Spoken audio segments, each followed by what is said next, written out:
Come avete visto, zaino in spalla, con una giornata meravigliosa continuano le nostre escursioni dedicate alla storia, all'ambiente e alla natura dell'Altopiano di Asiago e dei 7 comuni, naturalmente sempre provincia di Vicenza, e siamo nel Veneto. Ben trovati a tutti i nostri amici viaggiatori pronti per una nuova avventura di Viaggiando Viaggiando. Tutto questo e molto altro tra pochi istanti, subito dopo la sigla.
Amici viaggiatori, ben trovati, come abbiamo detto nel pre-sigla. Continua la nostra avventura sull'Altopiano di Asiago e dei 7 comuni con una nuova serie di escursioni, sempre assieme agli amici delle guide Altopiano, Gianni Frigo, Anna Sella. Avete avuto il modo e il piacere di conoscere già nelle scorse settimane. Allora Gianni, una nuova avventura inizia proprio oggi. Dove ci porterete per questa escursione?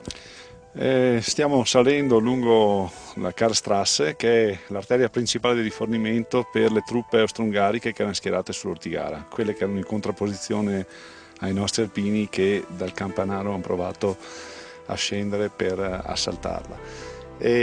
Faremo l'uscita passando per quella che è stata la prima linea austro-ungarica dal praticamente giugno del 1916 fino all'ottobre-novembre del 1918. Nonostante tutti i nostri tentativi di scalzarla, non siamo riusciti neanche marginalmente ad intaccarla. E passeremo quindi per l'Ortigara, attraverseremo il Campigoletti, arriveremo al Monte Chiesa e poi attraverso la Ottostrasse, poi casomai parleremo meglio di queste strade, di questi nomi, ritorneremo al Cuvolin.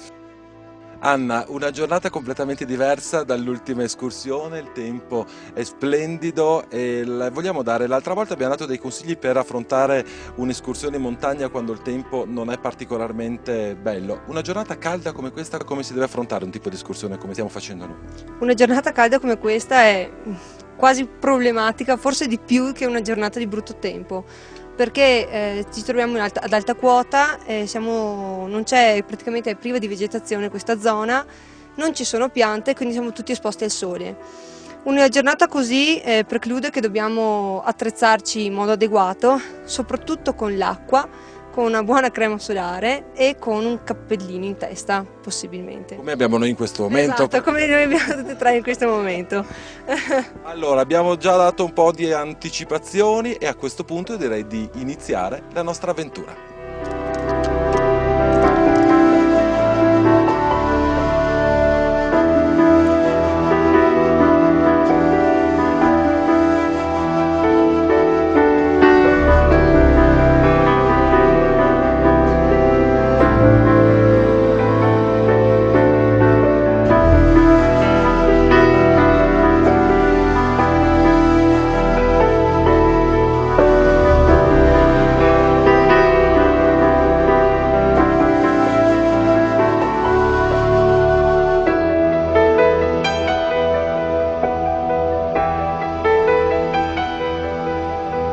Anna, vogliamo parlare dell'ambiente che ci circonda? Certamente, qui ci troviamo in una situazione diciamo che particolare perché nella situazione di un pascolo che una volta veniva utilizzato molto di più dai nostri avi, in quanto rappresenta l'attività che tutt'oggi viene praticata poco, che è quella dell'attività pastorizia. Attività pastorizia di pecore e di capre che qui si adatta molto bene, soprattutto per il manto erboso, per il tipo di vegetazione che abbiamo in questo pascolo, dove vediamo che c'è la sesleria. La sesleria che denota un tipo di pascolo molto magro e quindi non appetibili a tutti gli animali, come le vacche ad esempio, ma appetibili a animali più diciamo che si adattano in modo migliore, come le capre, in quanto le capre sono degli animali che mangiano essenzialmente un po' di tutto, vivono bene a queste quote perché non hanno bisogno di molta acqua, ma ricavano l'acqua dalla vegetazione. Possiamo dire che sono di bocca buona. Sono di bocca buona, esatto, anche perché qui in alta quota non abbiamo acqua e quindi loro ricavano appunto l'acqua dalla vegetazione che troviamo. Molto suggestivo anche proprio il panorama che vediamo da questa posizione. Certo, e come si può vedere la copertura del sesleto è continua, forma un cotico che ricopre la superficie anche se con uno spessore molto esiguo perché appena c'è un po' di erosione emerge la roccia madre che sta di sotto. A questo proposito vale la pena osservare che noi siamo sui rovesci dell'Ortigara, cioè sul versante occidentale della stessa, e si notano ancora adesso le tracce dei bombardamenti della Prima Guerra Mondiale, proprio con questo diradamento del cotico erboso che comincia a frammentarsi per quasi scomparire sulla sommità. D'altra parte bombardamenti di 36 ore ininterrotti, quali quelli che sono stati effettuati durante la conquista della quota 2105, o bombardamenti di repressione, quali quelli scatenati dagli austriaci che occupavano la cima Pra, la cima 11, cima 10, sugli alpini che erano riusciti a conquistare la quota 2101, rimangono ancora come traccia proprio in questa diversa realtà del manto vegetale, per cui alla stessa identica quota, nella stessa identica condizione dal punto di vista climatico, ambientale ed afica, troviamo una realtà completamente diversa come traccia della presenza di questo evento così tragico e così antico ormai. La cosa che a me sempre lascia perplesso e basito, ricordando che ormai sono passati 100 anni, è la rete viaria, le strade, le infrastrutture che sono state realizzate 100 anni fa a questa altitudine. Certo, è una cosa stranissima pensarlo, perché sono arterie che sono state costruite a tempo di record, in condizioni inenarrabili dal punto di vista della difficoltà anche oggettiva. Qui dovete pensare che la rete viaria è stata praticamente costruita durante l'inverno del 1916-17, l'inverno più nevoso del secolo che abbiamo avuto. Quindi una realtà che, pur sotto l'impellenza, l'urgenza, è stata però costruita in modo talmente ottimo che ancora adesso permea tutta la parte alta dell'altopiano con questa rete che non avrebbe avuto nessun altro modo di essere costituita, visto la bassa redditività di questi pascoli e la impossibilità di investire risorse di questo genere, stante le attività povere che venivano praticate qui su, la pastorizia di cui ha parlato l'Anna, la produzione di carbone addirittura dal mugo, che non è che sia il massimo, però in alternativa a zero andava bene anche quello, o attività quali purtroppo il contrabbando.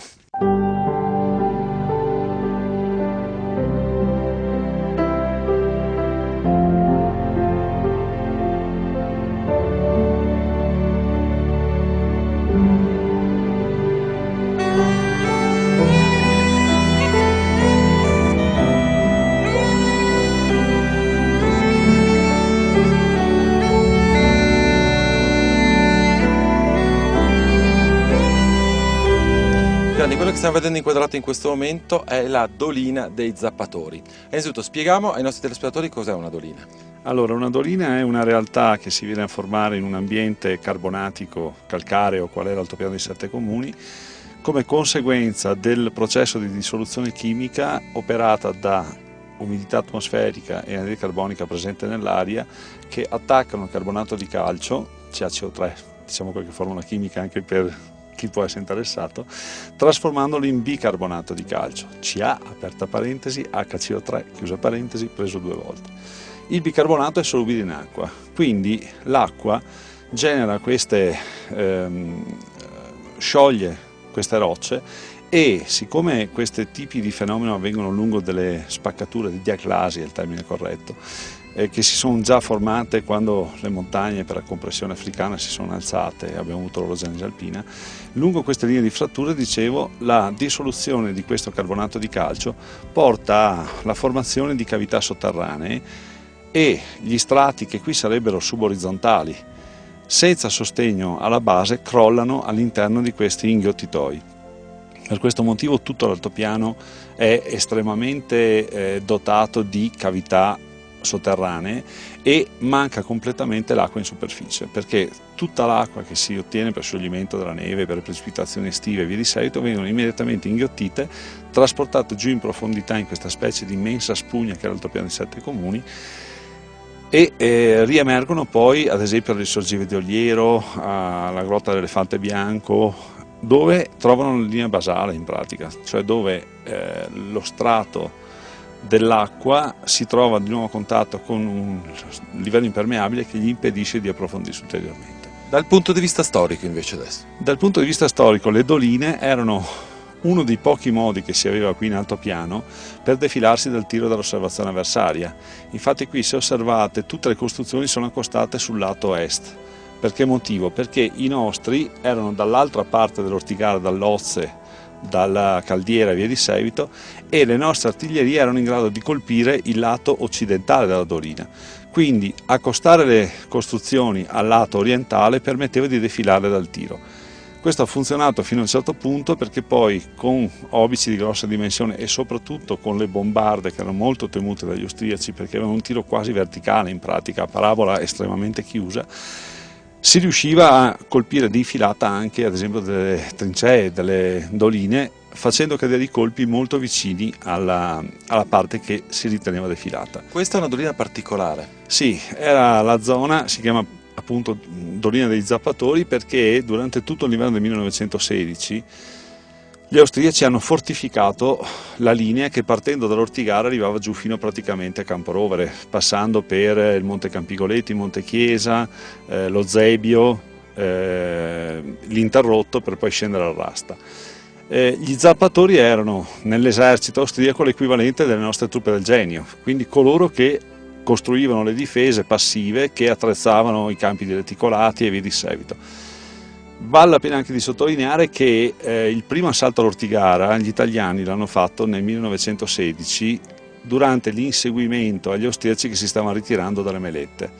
Il battaglione 7 Comuni, il battaglione Bassano, inseguendo appunto queste truppe austriache che stavano ritirandosi dalle zone dell'altopiano basso conquistate come conseguenza della spedizione punitiva, hanno assaltato l'Ortigara, e però era già da qualche giorno che erano in combattimento ed erano stati fortemente decimati dai nuclei di resistenza che gli austriaci avevano lasciato dietro di sé, ad esempio a Maga Fossetta, al Castello di San Marco, allo Scoglio del Cane e via di seguito, per rallentare l'inseguimento dei nostri, in modo da dar tempo agli zappatori di qui di attrezzare la linea a sommità dell'Ortigara.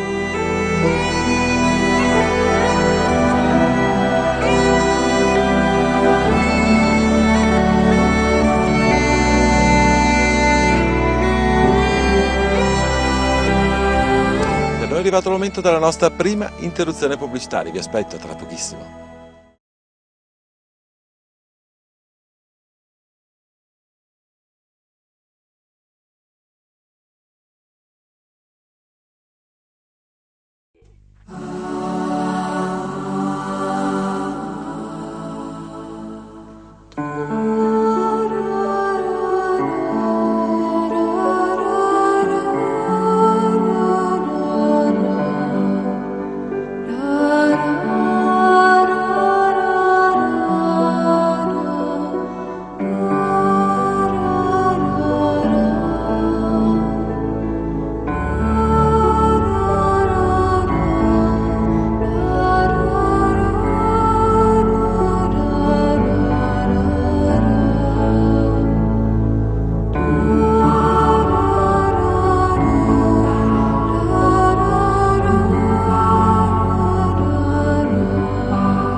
Seconda parte di Viaggiando Viaggiando, ben trovati a tutti i nostri amici viaggiatori. Voglio ricordarvi che siamo in Veneto, in provincia di Vicenza, precisamente sull'altopiano di Esiago e dei 7 comuni, sul versante occidentale dell'Ortigara. Alle mie spalle vedete proprio quella che sarà la nostra prima meta di oggi, cima Ceppo dell'Ortigara, con la parte italiana e la parte austro-ungarica.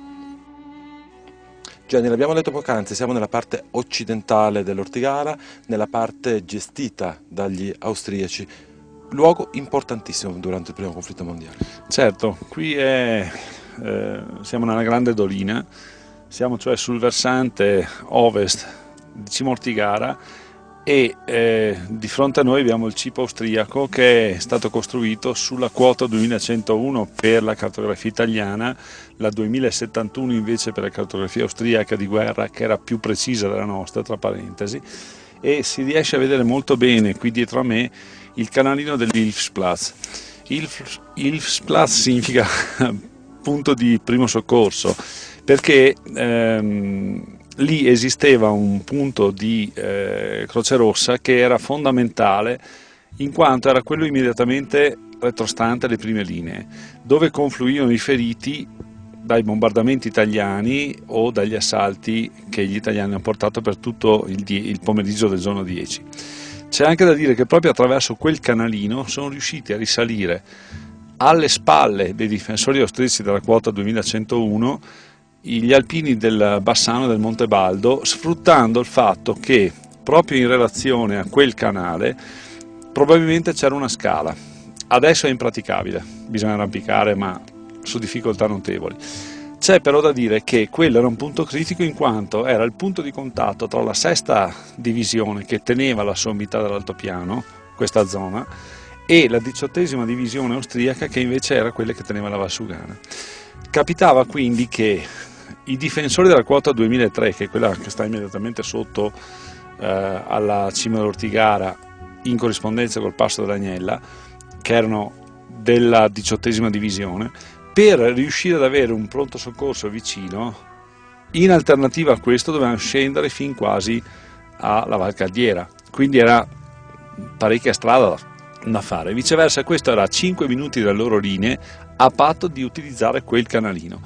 Probabilmente proprio da là, attraverso questa scala che questi difensori austriaci del 2003 avevano costruito per riuscire a accedere al punto di pronto intervento di primo soccorso, gli alpini sono riusciti a risalire, conquistando, perché presi alle spalle, posizione 2101. C'è anche da dire che forse è stata l'unica azione di tutto quel giorno in cui gli alpini sono stati utilizzati secondo le loro peculiarità. Defilandosi dal tiro, portandosi sulla Valsugana, sono usciti dal campo d'azione dei cannoni che erano postati sul corno di Campoverde, su Monte Chiesa, sui Campigoletti e via di seguito, e quindi sono riusciti a sfruttare in maniera estremamente intelligente la conformazione del terreno, cosa che invece da qui fino al Monte Interrotto non è mai stata fatta, nel senso che erano assalti frontali di tipo carsico, diciamo così, per avere un riferimento, e quindi un utilizzo assolutamente improprio di truppe scelte, estremamente qualificate per un tipo di guerra che però era diversa da quella che sono stati costretti a combattere. Che tipo di vegetazione c'è, Anna, qui? Qui siamo sempre all'interno di un pascolo, sempre di un seslerietto, però troviamo la presenza di altre specie, tra cui la Carex firma. La Carex firma che forma quello che viene chiamato firmeto di alta quota, forma un pascolo sempre adatto comunque a un bestiame di tipo ovino, in quanto per i motivi che abbiamo elencato prima non c'è acqua in questa zona. Qui notiamo la presenza anche del pino mugo, che però rispetto alle zone sottostanti fa fatica comunque a entrare, e da qui si può notare che appunto è una zona che è stata veramente bombardata e comunque protagonista della Prima Guerra Mondiale. Tanto che questa zona viene definita addirittura paesaggio lunare, perché ricorda il paesaggio della Luna, insomma, così, tutto con la roccia fiorante.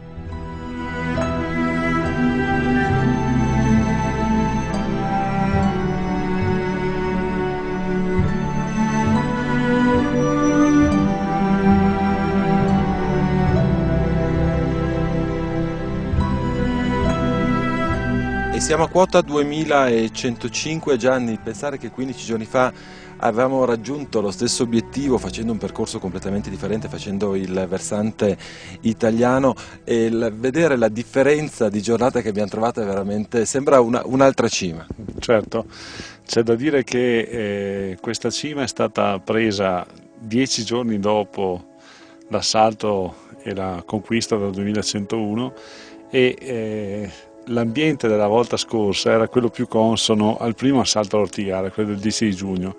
Pensate che le buche che c'erano dentro per l'ora della Legnalizza erano ancora colme di neve, dal posto della scala si usciva attraverso una galleria di neve. Allora, abbiamo qui davanti a noi tutta la zona di combattimento, le trincee di partenza italiane che partono dal Campanaro, posto della scala sotto alla Caldiera, Cimalozze e Montelozze, e poi continuavano verso sud nella zona dei Campilussi, le Terre More e via di seguito. Se ci fate caso, abbiamo la posizione scelta dagli austro-ungarici nel giugno del 16 per ritirarsi dopo la spedizione punitiva, che ci fa capire l'intelligenza tattica di questa scelta, perché siamo su una scarpata che dà su una valle, e la cosa tragica per l'Ortigara, per i nostri alpini che hanno dovuto saltare, era che le nostre linee erano sul versante opposto della valle che però veniva preso di filata dai tiri che partivano da Monte Chiesa e dal Corno di Campobianco, che prendevano la valle lateralmente, e quindi nessuno riusciva a passare in quel vallone, a maggior ragione dopo che i bombardamenti a gas l'avevano saturato di gas, per cui l'alternativa era o farsi sparare addosso dalle mitragliatrici di infilata salendo verso l'alto della cima sottraendosi alle nubi di gas, o tornare indietro, immergersi nel gas e cercare di tornare alle linee di partenza, tenendo conto che sulle linee di partenza c'erano i carabinieri che non erano proprio contenti se tu tornavi indietro.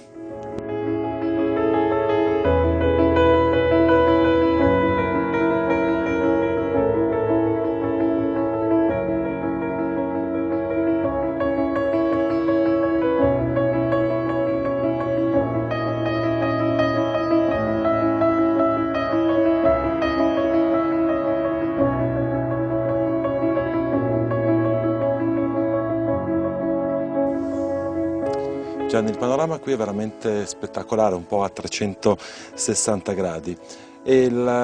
Siamo un po' più bassi rispetto a dove ci trovavamo pochi istanti fa. Qui alle nostre spalle c'è il cippo messo dagli austriaci in ricordo appunto di tutti i caduti, e questo è stato però il primo posto conquistato dagli italiani. Certo, è l'unico punto di tutta la linea, esclusa la Forcelletta di Monteforno, in cui gli italiani sono riusciti il 10 giugno del 1917 a penetrare lo schieramento austriaco. Qui siamo sulla quota 2101 per la cartografia italiana, 2071 per la cartografia austriaca. C'è anche da dire che per gli austriaci questa non era Ortigara ma era Monte le Pozze, perché la quota Ortigara vera per loro era la 2105, quella che avevamo preso 10 giorni più tardi. Avete visto il vallone dell'Agnellizza, che è quello da cui i nostri soldati sono dovuti risalire in questa direzione, e il costone che abbiamo qui di fronte ci fa capire perché qui sono riusciti ad avere successo. Attraversata di corsa sotto il fuoco avversario al Vallo dell'Agnellizza, si sono trovati defilati dal tiro delle artiglierie del Corno di Campobianco e del Monte Chiesa, e sono riusciti a girare alle spalle i difensori della quota austriaca. Qui sotto abbiamo le trincee che controbattevano le nostre, che stanno sul Campanaro, su Caldiera e sull'Ozze, e a destra abbiamo invece il cannone dell'Ifsplatz, che è il punto da cui questi alpini, ormai decimati ma comunque estremamente determinati, sono riusciti a salire per quella famosa scala di cui parlavo prima, che portava al punto di pronto soccorso, e prendere alle spalle i difensori schierati verso est.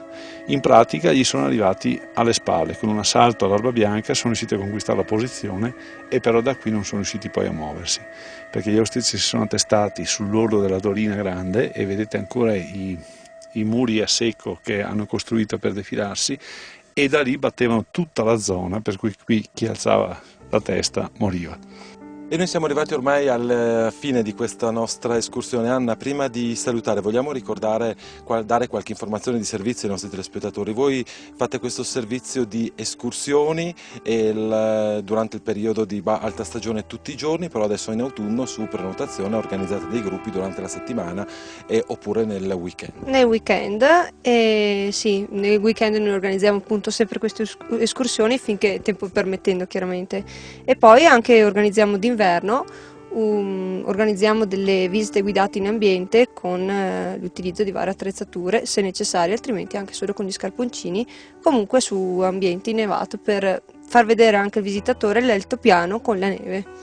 Adesso però questo periodo, secondo me è il periodo più bello, lo dico sempre, in montagna la primavera e l'autunno è il periodo che offre dei colori veramente unici e spettacolari. Il sito internet della vostra associazione? Il nostro sito internet è www.guidaeltopiano.com, eventualmente www.guidaeltopiano.it, è lo stesso, e il numero da contattare è il 349 78 46 205. E naturalmente sono a disposizione gli uffici IAT della provincia di Vicenza e tutti gli uffici informazioni delle Proloco locali in tutti i comuni dell'Altopiano. Io naturalmente vi ringrazio. Una piccola anteprima di quello che andremo a vedere la settimana prossima. La settimana prossima andremo a visitare il Campigoletti e il Chiesa e vedremo il proseguio di questa linea che così intelligentemente aveva saputo sfruttare l'armata austro-ungarica per mettersi a riparo dei nostri colpi di testa. Quindi per noi proprio siamo arrivati ai saluti finali. Io vi ringrazio per averci seguito, ci date sempre grande dimostrazione d'affetto tutto l'anno, ma in particolar modo sempre per queste puntate che noi puntualmente ogni anno vogliamo proporle su quelli che sono i grandi itinerari della Prima Guerra Mondiale. Grazie veramente per l'affetto che ci dimostrate. Voglio ricordarvi comunque che se volete mettervi in contatto con noi il nostro indirizzo di posta elettronica è viaggiando@telechiara.it, e se volete invece rivedere questa puntata su qualsiasi motore di ricerca potete digitare il nome e cognome del sottoscritto, quindi Piero Brazzale, oppure Telechiara Produzioni. Su YouTube trovate questa puntata, però naturalmente anche tutte le puntate precedenti. L'appuntamento quindi alla settimana prossima, stessa ora, stessa rete, e come di consueto viaggiate assieme a noi.